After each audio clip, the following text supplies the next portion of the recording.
आज का प्रश्न है कि कर्मों से बचा नहीं जा सकता है, क्यों? भगवान श्री कृष्ण गीता में कहते हैं देह मात्र ही आपका कर्म है। लेकिन मैं एक घटना बता देना चाहता हूँ। एक अहंकारी व्यक्ति अपने चमत्कारी शक्ति को प्राप्त करने के लिए ईश्वर को खुश करने चला और वह एक पर्वत में तपस्या पर बैठ गया।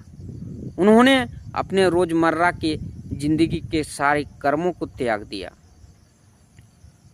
और उन्होंने यहाँ तक भोजन पानी त्याग दिया।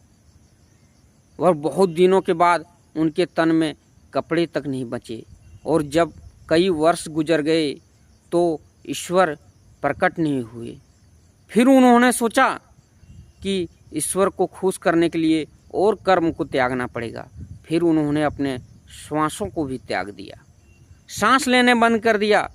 फिर उनको कर्मों का फल मिल गया और भगवान श्री कृष्ण प्रकट हुए। बोलो मेरे भक्त, क्या तुम्हें चाहिए? और मुस्कुराया भगवान श्री कृष्ण। फिर उन्होंने बोला, हमें ये शक्तियाँ चाहिए। फिर भगवान श्री कृष्ण बोला, जाओ, तुम्हें प्राप्त हुआ वो शक्तियाँ, लेकिन अपने को तो एक बार होशपूर्वक देख लो। उनका सिर्फ कर्मों का फल मिल चुका था। सिर्फ वह आत्मा जाके ईश्वर से बात किया था। वह शक्तियों को करता क्या?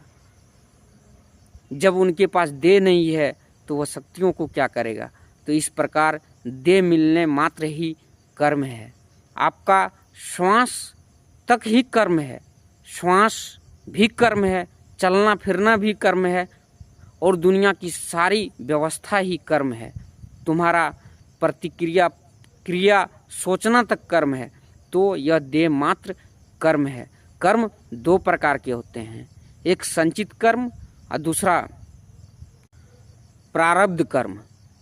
कर्म दो प्रकार के होते हैं, एक संचित कर्म जो पूर्व जन्म के अनुसार मिलता है, एक प्रारब्ध कर्म जो आप वर्तमान में कर रहे हो।